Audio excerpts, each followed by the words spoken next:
हाय, hello, नमस्कार आणि रामराम मंडळी. मी ॲडव्होकेट आई तुम्हा सर्वांचे सहर्ष स्वागत करीत आहे. मित्रांनो, चेक म्हणजेच धनादेश हे आपण आपल्या रोजच्या व्यवहारात अनेक पेमेंट करण्यासाठी वापरत असतो. जसे की एखादी फी देणे असेल, कर्जाची परतफेड असेल, एखादा मोठ्या पेमेंटचा व्यवहार असेल, यासारख्या सर्व व्यवहारांसाठी आपण हा धनादेश किंवा चेकद्वारे पेमेंट करत असतो. द्वारे पेमेंट करणं हे बँकांमधील किंवा आपल्या व्यवहारामधील अत्यंत एक विश्वसनीय आणि चांगला मार्ग म्हणून ओळखलं जातं आणि या दृष्टीनेच आपण त्याला प्राधान्य देत असतो. द्वारे जे पेमेंट केले आहे त्या चेकवर बँकांद्वारे प्रक्रिया केली जाते आणि दररोज ते सेटल केले जातात. परंतु सध्याच्या काळामध्ये आपल्या सर्वांना अत्यंत मोठ्या अशा फसवणुकीला सामोरे जात असलेला एक प्रकार म्हणून या चेक पेमेंटकडे देखील बघितलं जात आहे. कारण या चेकद्वारे सुद्धा फसवणुकीचे प्रमाण अत्यंत वाढले आहेत. यालाच आपण चेक बाउन्स होणेही म्हणू शकतो. चेक बाउन्स होणे हा एक गुन्हा कायद्याने मानला. एखादा व्यवहार करत असताना समजा तुम्ही चेकद्वारे एखादं पेमेंट केलेला आहे, तो चेक जर बाउन्स झाला तर अशा परिस्थितीमध्ये आपल्यासारख्या सामान्य नागरिकांनी नक्की कोणती प्रक्रिया करायची किंवा आपले जर नुकसान झाले, फसवणूक झाली तर अशा फसवणुकीचा मोबदला कसा घ्यायचा, याची सगळी प्रक्रिया काय आहे हे आपल्यासारख्या सामान्य लोकांना फारसं माहीत नसतं किंवा यासाठी कायद्याने कोणत्या महत्त्वाच्या तरतुदी आपल्या जनतेसाठी केल्या आहेत हे सुद्धा आपल्याला माहीत नसतं. आणि त्यासाठीच या संबंधीची सर्व माहिती मी आज तुमच्यासाठी घेऊन आले आहे. सर्वप्रथम आपण चेक बाउन्स म्हणजे काय ते बघूया. चेक बाउन्स हा न्यायालयीन भाषेत कायदेशीर गुन्हा मानला जातो. निगोशिएबल इन्स्ट्रुमेंट ॲक्ट 1881 अंतर्गत चेक बाउन्स बद्दलच्या सर्व तरतुदींचे पालन केले जाते.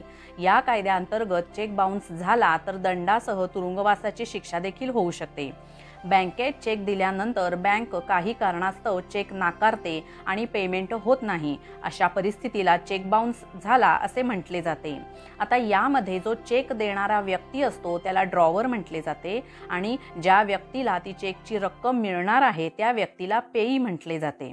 आता चेक बाउन्स होण्याची कारणे कोणती ते आपण बघूया. नंबर 1, चेक देणाऱ्याच्या बँक खात्यात अपुरा निधी असेल तर, स्वाक्षरी जुळत नसेल तर, खाते क्रमांक जुळत नसेल, चेकच्या तारखेची समस्या असेल, शब्द आणि आकृत्यामधील रकमेची एकसमानता नसेल, फाटलेला चेक असेल, ओव्हरड्राफ्ट मर्यादा ओलांडली असेल, चेकची मर्यादा संपुष्टात आली असेल, चेक ड्रॉवरचे खाते बंद झाले असेल, बनावट चेकचा संशय असेल आणि चेकवर कंपनीचा शिक्का नसेल तर अशा परिस्थितीमध्ये चेक बाउन्स होण्याची शक्यता असते. आता हा चेक बाउन्स झाला तर कायदा नक्की काय सांगतो हे बघूया. चेक बाउन्स संबंधित सर्व प्रकरणांची चौकशी ही निगोशिएबल इन्स्ट्रुमेंट ॲक्ट 1881 अंतर्गत केली जाते. या कायद्याअंतर्गत चेक बाउन्स झाला तर काय करायचे यासाठी तुम्ही पुढील तरतुदींचे पालन केले पाहिजे. नंबर 1, चेक बाउन्स झाल्यानंतर पैसे देणारी बँक लगेचच ज्याला पैसे मिळणार आहेत त्या व्यक्तीच्या बँकेला चेक रिटर्न मेमो पाठवते. त्यामध्ये पैसे न देण्याचे कारण सांगितले जाते.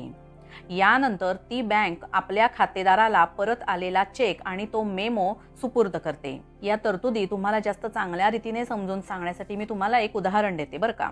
आता समजा अजय आणि रमेश यांच्यात पैशाचा व्यवहार झाला आहे. अजयने ठराविक रकमेचा चेक रमेशला दिला आहे. रमेशने तो चेक बँकेत भरला आणि चेक बाउन्स झाला.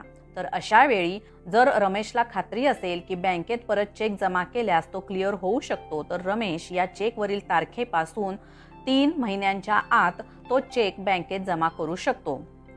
परंतु जर दुसऱ्यांदा चेक परत बाउन्स झाला तर मात्र रमेश हा विजय विरुद्ध निगोशिएबल इन्स्ट्रुमेंट ॲक्ट 1881 अंतर्गत कलम 138 अनुसार कायदेशीर खटला दाखल करू शकतो. रमेशला कायदेशीर कारवाई करण्याआधी या कायद्याअंतर्गत विजयला चेकची रक्कम चुकवण्याची म्हणजेच भरण्याची एक संधी दिली जाते.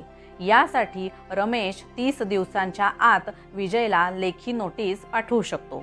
रमेशने या नोटिसीमध्ये या गोष्टीचा उल्लेख करणे आवश्यक आहे की विजयचे नोटीस मिळाल्यानंतर 15 दिवसांच्या आत रमेशला चेकची रक्कम देणे अनिवार्य आहे.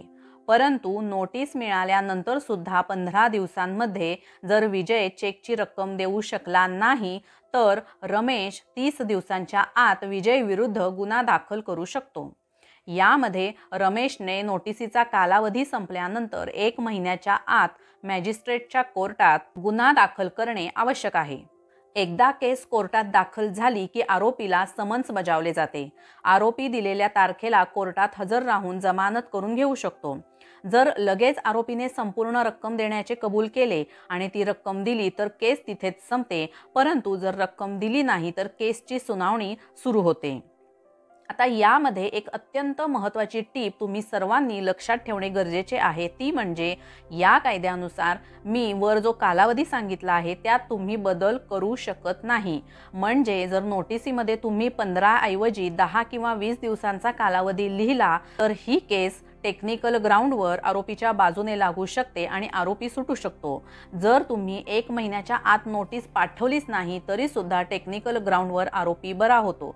त्यामुळे चेक बाउन्स विरुद्ध फिर्याद दाखल करायची असेल तर त्यासाठी कोणत्या अटी आहेत ते आपण बघूया। नंबर 1, चेक देणाऱ्याने आपल्या नावाने चालत असलेल्या खात्यामधून चेक दिला पाहिजे।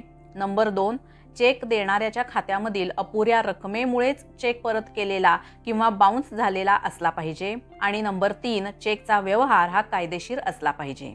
मित्रांनो, आता हा चेक देण्यापूर्वी तुम्ही नक्की कोणती काळजी घेतली पाहिजे हे बघूया। तुम्ही एखाद्या व्यक्तीला चेक देता तेव्हा तुमच्या खात्यात पैसे असल्याची खात्री करा। चेक घेणाऱ्या व्यक्तीने तो 3 महिन्यात कॅश केला पाहिजे याची खात्री करा। चेकद्वारे पैसे देताना नाव आणि रक्कम यासंबंधी शब्द आणि आकडे यांच्यामध्ये स्पेस देणे टाळा। बँकेच्या चेकवर स्वाक्षरी करताना बँकेतील अधिकृत स्वाक्षरी करा। खात्याचे नाव, रक्कम आणि तारीख यासारखे चेकचे तपशील लक्षात ठेवा आणि त्याची नोंद देखील ठेवा। कायम अकाउंट पेई चेक करा। चेकवरील सर्व माहिती अचूक आणि काळजीपूर्वक भरा। याचबरोबर महत्त्वाचे म्हणजे तुम्हाला चेक मिळाल्यानंतर तो 3 महिन्याच्या आत तुमच्या खात्यात जमा करा। 3 महिन्यानंतर कोणत्याही चेकची वैधता संपते हे तुम्ही लक्षात ठेवा। आता चेक बाउन्स संबंधी तुम्ही जर कोर्टात केस दाखल केली तर किती फी भरावी लागते हे आपण बघूया। कलम 138च्या सर्व केसेसमध्ये प्रत्येक राज्याचे नियम हे वेगवेगळे आहेत। भारतात अनेक राज्यात कोर्ट फी लागू केली जात नाही। महाराष्ट्रात 138 केससाठी कोर्ट फी लागू केली जाते। ती आता किती असते हे बघूया। जो अर्जदार आहे त्याला दर 10,000 रुपयेच्या मागे 200 रुपये कोर्ट फी भरावी लागते। म्हणजे समजा 48,000चा चेक असेल तर रुपये 1,000 एवढी कोर्ट फी तुम्हाला भरावी लागेल। आरोपीला मात्र चेकच्या रकमेच्या 20% रक्कम कोर्टात भरावी लागते। ही रक्कम तक्रारकर्ता याला दिली जाते। केस जिंकली तर तक्रारकर्त्याला म्हणजेच अर्जदाराला उरलेली 80% रक्कम परत मिळते, परंतु जर केस हरली तर अर्जदाराला 20% रक्कम व्याजासकट परत करावी लागते। आता या चेक बाउन्स प्रकरणी जर आरोपी असेल तर त्या आरोपीला काय शिक्षा मिळते ते बघूया। निगोशिएबल इन्स्ट्रुमेंट ॲक्ट कलम 138 अंतर्गत न्यायालय दोषी व्यक्तीला 2 वर्षांचा तुरुंगवास आणि चेकच्या दुप्पट रकमेचा दंड भरण्याचा आदेश देऊ शकते। 2 वर्षांचा तुरुंगवास पूर्ण झाल्यानंतर सुद्धा जर आरोपी दंड भरण्यास असमर्थ ठरला तर तुमच्याकडे असलेली संपत्ती विकून या दंडाची रक्कम भरणे आरोपीला अनिवार्य असते। आवश्यक कागदपत्रे कोणती? निगोशिएबल इन्स्ट्रुमेंट कायद्याअंतर्गत न्यायालयात केस दाखल करण्यासाठी पुढील कागदपत्रे आवश्यक आहेत। नंबर 1, मूळ चेक। नंबर 2, बँकेने दिलेला चेक रिटर्नचा मेमो। नंबर 3, कायदेशीर नोटीसची प्रत। नंबर 4, कायदेशीर नोटीस पाठवल्याची पोस्टल पावती। आणि नंबर 5, नोटीस जर परत आली असेल तर त्याची प्रत। मित्रांनो, 2018 साली निगोशिएबल इन्स्ट्रुमेंट कायद्याअंतर्गत एक नवीन अमेंडमेंट झाल्या आहेत। त्या अमेंडमेंटची माहिती आपण घेऊया। सर्वप्रथम अमेंडमेंट झाली आहे ती म्हणजे कलम 143 अंतर्गत ट्रायल कोर्टमध्ये केसची सुनावणी सुरू असेल तर कंप्लेनंट म्हणजेच अर्जदार सुनावणी दरम्यान इंटेरियम मेंटेनन्सची मागणी करू शकतो।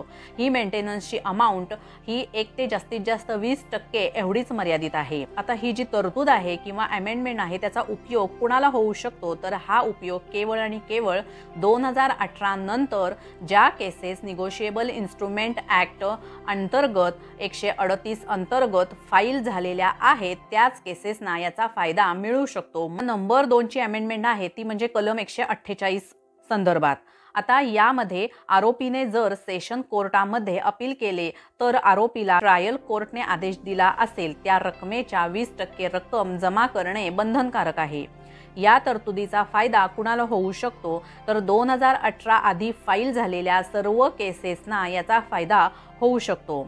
ॲपिलेट कोर्टात ही अमाउंट कमी 20% असून ती जास्तीत जास्त एकूण चेकच्या एकूण रकमेएवढी असू शकते। मित्रांनो, ही होती चेक बाउन्स संबंधित सर्व माहिती। तुमचा समजा जर चेक बाउन्स झाला असेल तर त्याकडे अजिबात तुम्ही दुर्लक्ष करू नका। वेळीच योग्य ती पावले उचला आणि चेक बाउन्स झाला असेल तर होणारी फसवणूक टाळण्यासाठी योग्य ती प्रक्रिया जी कायद्याने सांगितली आहे ती तुम्ही करा आणि त्याप्रमाणे त्या प्रक्रियेद्वारे तुमची होणारी फसवणूक तुम्ही नक्की टाळू शकता। व्हिडिओ तुम्हाला आवडला असेल तर लाईक, शेअर आणि सबस्क्राईब करायला विसरू नका। या माझ्या पुढच्या व्हिडिओमध्ये असाच एक नवीन कायदेविषयक विषय घेऊन साध्या सोप्या शब्दात आणि कमी वेळात। धन्यवाद।